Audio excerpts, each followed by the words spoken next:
You gotta be a special kind of dude to see your kid for the first time and be like, you know what? Nah, this ain't for me. This ain't for me.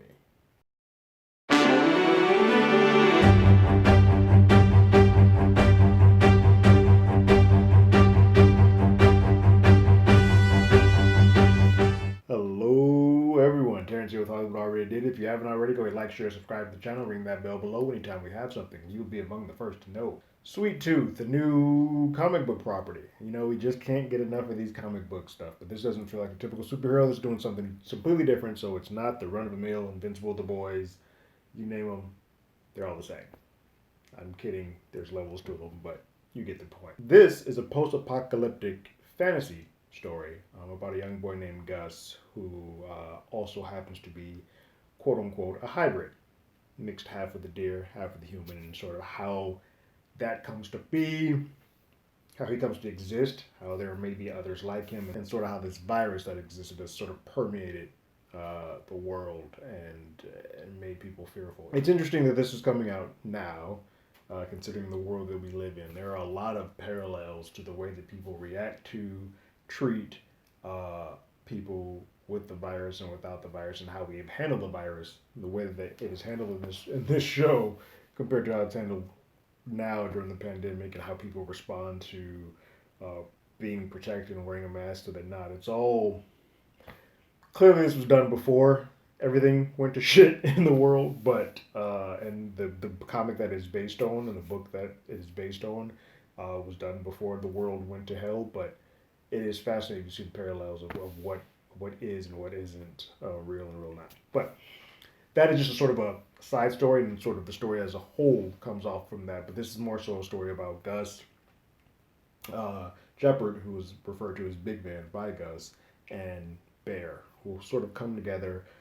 You have the first four episodes that they are apart. You start learning one piece by piece, and as an 8 episode arc, you sort of get them as a family. They become a family unit, and their journey together through this half dark, super dark and twisted dystopian tale slash half fantasy slash kids film. It's a weird hybrid that tongue in cheek didn't mean to hit that word, but it is a weird hybrid that is part Spielberg, part Stephen King mixed together. And this is sort of the world you get in. And I dig that. I like this. You don't know from one moment if you're going to cry, laugh, have fun with this group, or just be an abject terror. And I love the swings, and I love that this is a world that I'm fully invested in. Like, I just ended, and I was like, I want to go to the season two immediately. Like, I love everything that's happening on screen. It is quick. Each episode's about 40 to 45 minutes. Some go a little bit longer, some go a little bit less, but that is the sort of the spot. Um, but I think it all helps and rolls around Gus and Jeopard's relationship. Gus is one of the most adorable things that you could ever see.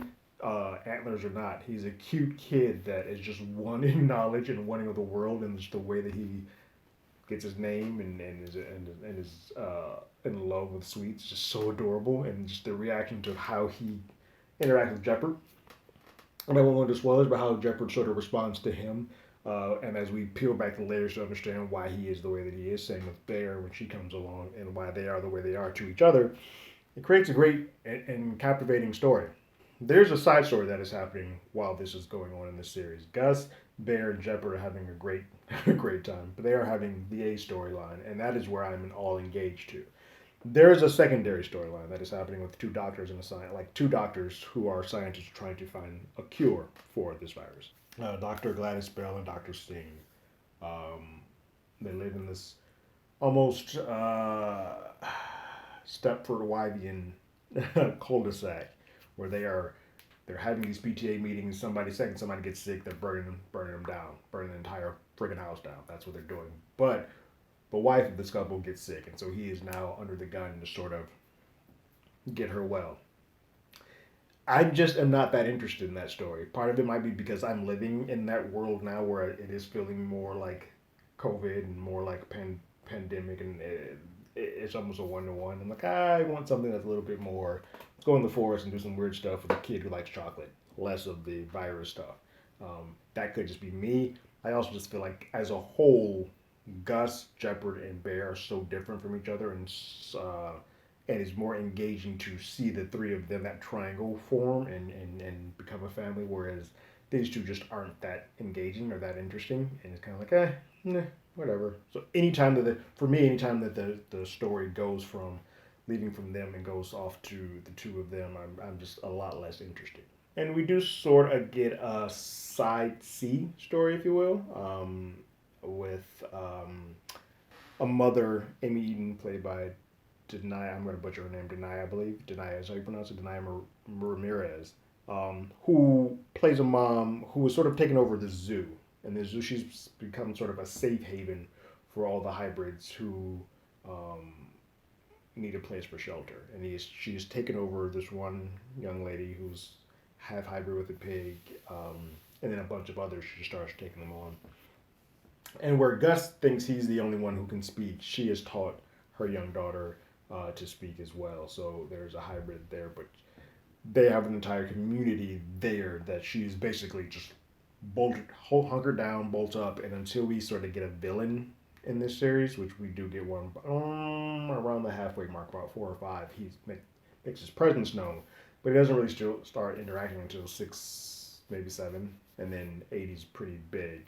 Um, they have a direct connection with each other as far as how they impact each other and the impact. Episode 8 of this gets really dark really quick, and it's crazy because it happens after a moment that is super heartfelt, and then you're just like, oh, you're just gonna beat the crap out of me for it. But it's really well earned to the point that you do leave this thing. Oh, I can't. Where's season 2? Are we gonna do this now? Like, you don't even have a date. You gotta give me something. Let me know. Where's that? We don't have that, but it is really really well done. I like the story with Amy and her daughter, and that it's just that scientist family just doesn't jive well. So whenever we switch off, I die. I kind of go do something else. And I think if we can tighten up and just make it more, when it is all over, when the season's over with, you're going to see that it's almost impossible not to just make that more, because some of these characters are now layered on top of each other and their stories have sort of intertwined with each other. So when this is all said and done, some of the pieces that you have, if there was characters that you did not like, there's a chance that you may like them when they're reset with someone else, just because of the way that everything is finished up. All in all, I think if you're in a fantasy, if you're in stuff like Willow or Goonies or any of those type of films, or something with a little bit more meat on the bones, and not quite Walking Dead because that's a little too dark, but those post-apocalyptic stuff where you're journeying from place to place, and finding new things and finding out more about your history and all that stuff. This is sort of what this is. Not quite young adult, but not quite super adults, in that middle spot. And I dig it. I'm happy for this. I'm glad that DC's starting to do some other things. I'm glad that Netflix got involved. And this is also the Iron Man company. No, this is Robert Downey Jr. and his wife. They are the producers of this. So it is good to see that there are a lot of people who care about this property being a part of it. Now, let me say this. I have not read these comics. I have not read this, so I do not know. My understanding is where there are a couple of people, it's rated high everywhere, but there are a couple of people who are upset with the way that this sort of makes this more kiddie, as opposed to the comic being a lot more darker. And I get that. I have not read the comics, so I don't have anything to base that on, but I've been in that boat before on the Ready Player One side of things. I love that book, but I also love the grimness, the darkness, and all of that stuff in there. When they made the film, Steven Spielberg made the movie, put a sheen of the Amblin on it, and it became a lot more family oriented, and that really upset me. And once I were able to sort of, all right, take this as this is Ready Player One the book, this is Ready Player the One the movie, and sort of separate them, was when I started. But okay, the movie's not terrible. It's just not what I wanted, but it isn't terrible. I think that's sort of where you have to kind of get with this. This may not be what you want from Sweet Tooth comic to Sweet Tooth the Netflix series, but it is still really well done. I'm a big fan of it, and I look forward to whenever season 2 comes along, because I might, had I known that I would enjoy this as much as I did, I may have done an episode by episode breakdown as opposed to a overall thing. But season 2, if we get it, I'll do it then.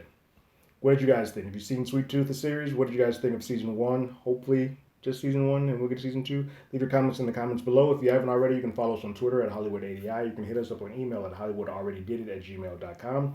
We also have a podcast by the same name that's on Google Podcasts, Spotify, Apple Podcasts, anywhere that plays podcasts. We're there. We're currently doing our Marvel pair ups where we talk about the Marvel series that's on Disney Plus with films of the same similar genre. So this time we're doing Loki and pairing that with time travel movies. First episode with Back to the Future is up. You can find that here on YouTube or anywhere the podcasts are played. And then next week we'll do a classic episode based on the Hitman's Wife's Bodyguard. That's a tongue twister. But like always, I got my ticket. You got yours.